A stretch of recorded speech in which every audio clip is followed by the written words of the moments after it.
अस्सलाम वालेकुम फ्रेंड्स, रात गए एक बहुत बड़ी खुशखबरी आई है। प्राइवेट हज को लेकर वजीर मजहबी अमूर ने एक मरतबा फिर से बड़ी खुशखबरी सुना दी है।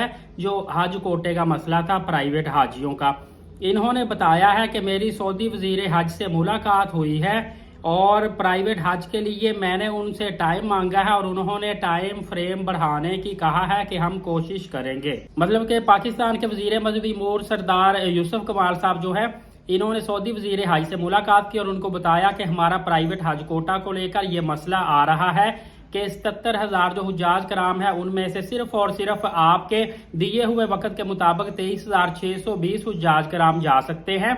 बाकियों के पैसे भी फंसे हुए हैं और उनके लिए कोई राह नहीं निकल रहा, लिहाजा उनके लिए कोई ना कोई टाइम फ्रेम दे, कोई ना कोई कोटा बढ़ाएं।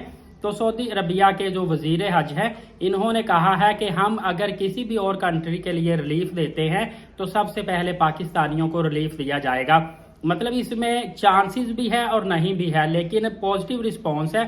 कहा जाता है कि इंशाल्लाह रिलीफ मिल जाएगा। इसके अलावा आपको पता है कि प्राइवेट टूर ऑपरेटर्स की कल एक बहुत बड़ी प्रेस कॉन्फ्रेंस भी हुई थी, जिसमें उन्होंने पाकिस्तान के आला हुक्काम से स्पेशल दरखास्त की है कि वो प्राइवेट हज के कोटा को लेकर किसी ना किसी तरीके से हाजियों की मदद करें और इनको सऊदी अरबिया में जाने का मौका दें। इसके अलावा जो कोटा जाया हुआ है, इस पर कमेटी भी बनाई गई है और गफलत बरतने वालों को सजा भी दी गई है। ये भी उम्मीद की जा रही है कि बढ़ती हुई आबादी के बायस अगले साल से हुज्जाज कराम का कोटा बढ़ा दिया जाएगा और जो गफलत इस मरतबा हुई है वो आइंदा अगले सालों में नहीं होगी। समझ ले कि इस साल जो भी हुआ है ये एक बहुत बड़ी सीख हमें मिली है, अगले सालों में चाहे उम्रा के लिहाज से हो या हज के लिहाज से हो। इसके अलावा इस्लामाबाद में सालाना हज कॉन्फ्रेंस मुनक्कद हुई है और इसमें जनाब मौलाना ताहिर अशरफी साहब ने भी शिरकत फरमाई है और वजीर मजहबी अमूर सरदार यूसुफ कमाल साहब ने भी शिरकत फरमाई है और हज के हवाले से तमाम अमूर पर तबादला ख्याल किया गया है।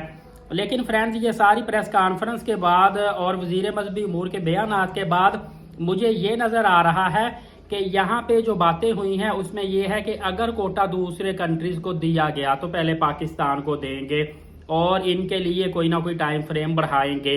मतलब कि थोड़ी सी प्रेडिक्शन है, फाइनल कोई बात अभी भी नहीं है, लेकिन चांसेस पे बात है।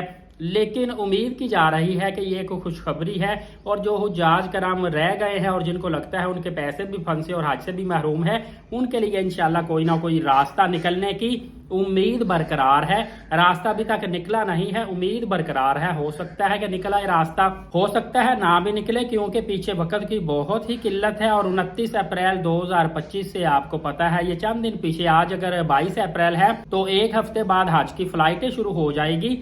तो इसलिए अभी 50-50 चांस है, लेकिन फिर भी उम्मीद की जा रही है।